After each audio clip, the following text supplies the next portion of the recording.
የነዚህ ህልፈት ብዙዎቻችንን አሳዝኗል፣ አስደንግጧል። ያልታሰበ ነገር ነው የተፈጠረው እና ከህልፈቱ በላይ ደግሞ ማህበራዊ ሚዲያው ላይ የነበሩት ነገሮች የማህበረሰቡን ሀዘን በጣም እንዲባባስና ከሚባለው በላይ እንዲሆን ያደረጉ እውነቶች ነበሩና ከነዛ መካከል ገነት ያደረገችው ነገር ግንባር ቀደምና ተጠቃሹ ነው። አንዳንድ ጊዜ ጀስት ሴሌብሪቲ ከመሆኗ ባሻገር ቢያንስ በተመሳሳይ ሙያ ውስጥ ነው ያሉት።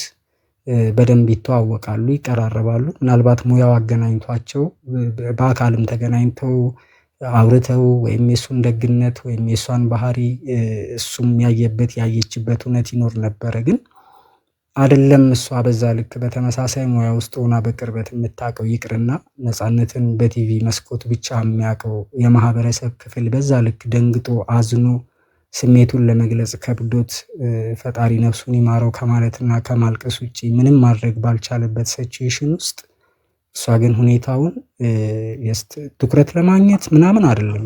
በነገራችሁ ላይ እውነታው ያው የዩቲዩብን ገንዘብ ቀምሷለች። አሁን ፊልም ሰርታ ከምታገኘው አሊያም ሌላ ማስታወቂያዎች ላይ እንትን ብላ ከምታገኘው ገንዘብ በላይ በዩቲዩብ የምታገኘው ነገር ምን ያህል የተሻለ እንደሆነ በደንብ ገብቷታል።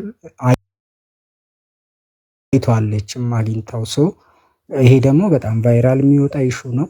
ስለዚህ ወዲያው አየር ላይ ብትሰራው እውቅናዋንም ተጠቅማ ይሄ እውቅናዋ ደግሞ በጣም የቅርብ ሰዎቹን እሱን እንድታገኝ ስለሚያደርጋትም የስህተቷና የፋውሏ ተባባሪ አድርጋው ደረጀንም በማያውቀውና ባልተረዳው መልኩ ለእንደዚህ አይነት ቢዝነስ ነው ያዋለችው እና በጣም እኔ ይቅርታ ጠይቃለች። አዎ አንዳንድ ጊዜ የማይመስሉ ነገሮችን ከኛ የማይጠበቁ አንዳንድ ይቅርታ የምንጠይቅባቸው ስህተቶች ሊኖሩ ይችላሉ።